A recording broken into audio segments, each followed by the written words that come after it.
জি না, আমরা আমরা দেখেছি যে আহ, এই যে জরিপগুলো, এই জরিপগুলো আসলে অনবরত করা হচ্ছে বিএনপির পক্ষে একটা আর্টিফিশিয়াল একটা জনপ্রিয়তা করার জন্য এবং প্রশাসনকে দেখানোর জন্য যে দেখো সব কিন্তু ওদিকেই যাচ্ছে। এবং আপনার অবশ্যই আপনি আমার সঙ্গে একমত হবেন যে আমলা যারা আছে বা সেনাবাহিনী যারা আছে বা পুলিশ যারা আছে তারা সবাই কিন্তু নিজেদের স্বার্থ দেখে যে আসলে নিজেরা কোন জায়গায় ভোট দিলে নিজেদের স্বার্থটা রক্ষিত হবে। তো এই গেল এক। আপনি নির্বাচন কমিশনের যে ভূমিকাটা আপনি অবশ্যই আপনার কাছ থেকে শুনতে চাই যে নির্বাচন কমিশন হঠাৎ করে বলল যে মোবাইল ফোন নিয়ে কেন্দ্রে ঢোকা যাবে না, ভালো কথা। আবার যখন ডাকসুর নির্বাচিত ছাত্র নেতৃত্ব বৈঠক করলো, তারপর জামায়াতের আমির হুমকি দিল, নাহিদ ইসলাম হুমকি দিল তাদের ফেসবুক পোস্টের মাধ্যমে, তখন আবার বলতেছে যাবে। তো এই যে একটা দুর্বল ইলেকশন কমিশন, যেখানে বলা হয়েছে যে বিএনপি অভিযোগ করতেছে সব ডিসি নাকি জামাতের, জামাত বলতেছে সব ডিসি বিএনপির, আবার পাশা নামে একটি নাম সর্বস্ব এনজিওকে 10,000 পর্যবেক্ষকের অনুমতি দিল। আম, আপনি জানেন যে বিএনপি ছাত্র দল ঘেরাও করলো নির্বাচন কমিশন অফিস, তারপরেই ওরা ভয় পেয়ে ঋণ খেলাপি এবং ওই যে দ্বৈত নাগরিকদেরকে মনোনয়ন বৈধ করে দিল। আম তারেকের দলের কোনো অফিস নাই, সেই দলকেও নিবন্ধন দিয়ে দিল। তাহলে এই নির্বাচন কমিশনের কাছ থেকে আপনি কি প্রত্যাশা করেন? তারা কি আসলেই ভোট সুষ্ঠুভাবে করতে পারবে বলে আপনি মনে করেন? আমার প্রাথমিক প্রতিক্রিয়া হচ্ছে, দেখেন, আমাদের যেখানে কোনো কিছুই ভালো না, সেখানে আপনি একটা প্রতিষ্ঠানকে আদর্শিক অবস্থান থেকে তার দায়িত্ব পালন করবে, এইটা প্রত্যাশাটা আমার মনে হয় অতি প্রত্যাশা। আমার আপনার মনে আছে যে এই ঋণ গ্রহীতাদের জন্য তারা যাতে পায়, বিএনপি নেতৃবর্গ ইলেকশন কমিশনে বসেছিলেন এবং বাইরে ছাত্র দলের অবস্থান ছিল, মনে আছে আপনার কাছে?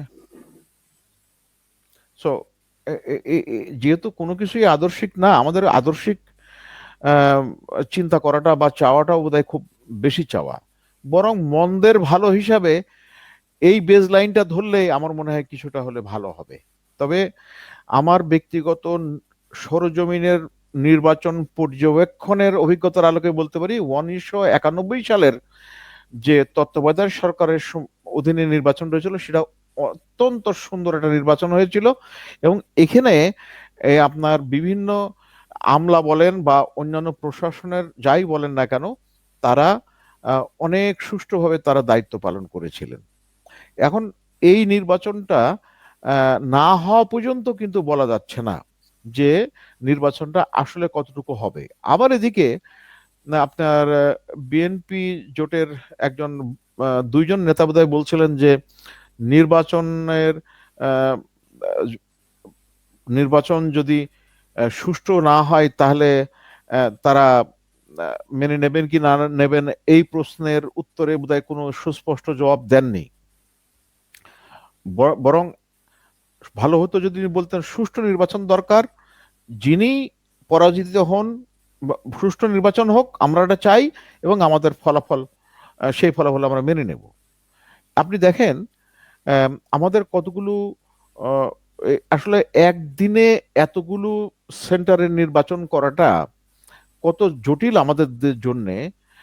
মনে করেন যে বিভিন্ন চর অঞ্চল আছে, ওই চর অঞ্চলগুলোতে যদি কোনো একটা দলের আহ, সমর্থক গোষ্ঠী একজোট হয়ে সেখানে যদি এরকম আহ, ভোট রিগিং করে তাহলে কি হবে, এবং এটা খুব ডিফিকাল্ট। এটা তো আমি এই জন্যে একবার আমার কাছে মনে হয় আমাদের সেনাপ্রধান প্রস্তাব দিয়েছিলেন যে 8টা ডিভিশনে 8 বার 8 দিনে ভোট হবে। হুম। যেভাবে আপনার এই স্থানীয় পর্যায়ের স্থানীয় সরকার নির্বাচনগুলো বিভিন্ন ধাপে ধাপে হয়। বা ভারতেও লোকসভা নির্বাচন ধাপে ধাপে হয়। Right, right, right. সো আমাদের যদি এটা এইভাবে হতো, মনে করেন যে আমি ঠিক আছে 8টা ডিভিশন একবারে না করে 8টা ডিভিশনে 4টা হলো, তারপরে 3 দিন গ্যাপ দেওয়া হলো, দিয়ে পরবর্তী 4টা ডিভিশনে করা হলো। এইভাবে করলে আপনার এই পর্যবেক্ষণটাও অনেক ভালো হতো এবং আইন শৃঙ্খলা পরিস্থিতি আহ, নিয়ন্ত্রণে রাখা অনেক বেশি সম্ভব ছিল। এখন নির্বাচন কমিশন বলছেন যে কোনো জায়গায় ভোট রিগিং এর খবর পেলে তারা পাল্টা ব্যবস্থা নেবেন, তবে কতটুকু নিতে পারবেন সেটা একটা গুরুত্বপূর্ণ বিষয়। আবার ওই মনে করেন যে আহ, মনের কাছে রুমিন ফারহানা আহ, কিভাবে ধমক দিয়েছিল ইউনো সাহেবরে। তা কি আর মনে নেই? জি। সো এরকম রুমিন ফারহানা তো অনেকই অনেক অনেক রুমিন ফারহানাই আছে আমাদের আমাদের কালচারে। জি, এখানে আহ, এবার আপনি নিজেই বলেছেন যে একটা বিরাট অংশ তরুণ ভোটার, এবং যে তরুণ ভোটার জীবনে প্রথমবারের মতো ভোট দিচ্ছে, এবং আপনি নিশ্চয়ই আমার সঙ্গে একমত হবেন যে এই তরুণ ভোটাররা কিন্তু কাউকে জিজ্ঞাসা করে না বা কারো মতামত নেয় না। তাদের কাছে সকল ধরনের তথ্য প্রযুক্তি আছে, তাদের কাছে ফেসবুক, ইউটিউব, স্ন্যাপচ্যাট, যত যোগাযোগ মাধ্যম আছে সব তাদের কাছে আছে। সুতরাং তারা কিন্তু এবার জেনে শুনে বুঝে ভোট দিবে। তাদের বাবা অমুক দল করে বলে তারাও করে, ওই দিন কিন্তু আর নাই।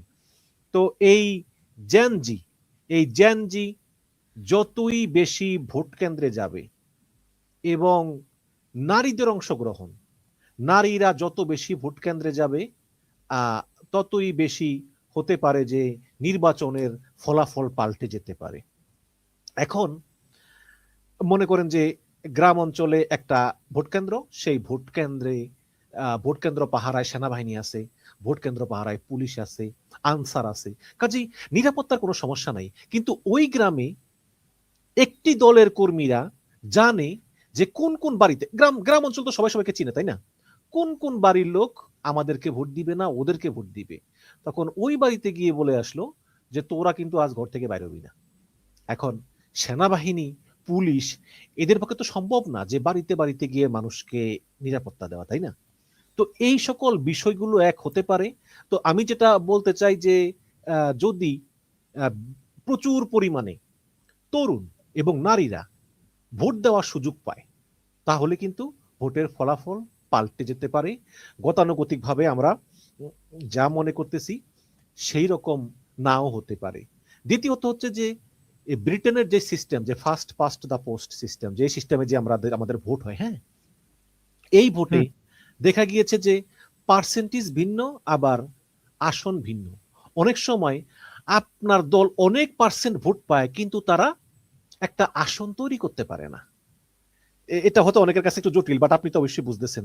যেমন যেমন যেমন আপনার দল 2টা আসনে জিতছে, মানে দুটো আসনেই খুব অল্প ব্যবধানে জিতছে, কিন্তু আমি জিতছি একটা আসনে, সে আসনে আমি বিপুল ভোটের ব্যবধানে জিতছি। তাহলে দেখা গেছে যে আপনি পাইছেন আসন 2টা, আমি পাইছি একটা, কিন্তু ভোটের পার্সেন্টেজ আপনার চেয়ে আমার বেশি। তো এই সময় এই ধরনের বিভিন্ন ফ্যাক্টর ফ্যাক্টর নির্ভর করে আর কি। এই তো এখন এখন এই নির্বাচন কমিশনকে দিয়ে আসলে আমি ততটা আশাবাদী না, যে যতটা আর কি আহ, মানে তারা অনেক কথা বলেছে। এবং আমি মনে করি যে এই নির্বাচন কমিশনের যে হুদা কমিশন বা উয়াল কমিশন, এদের পরিণতি দেখে এই নির্বাচন কমিশনের একটা শিক্ষা লাভ করা উচিত।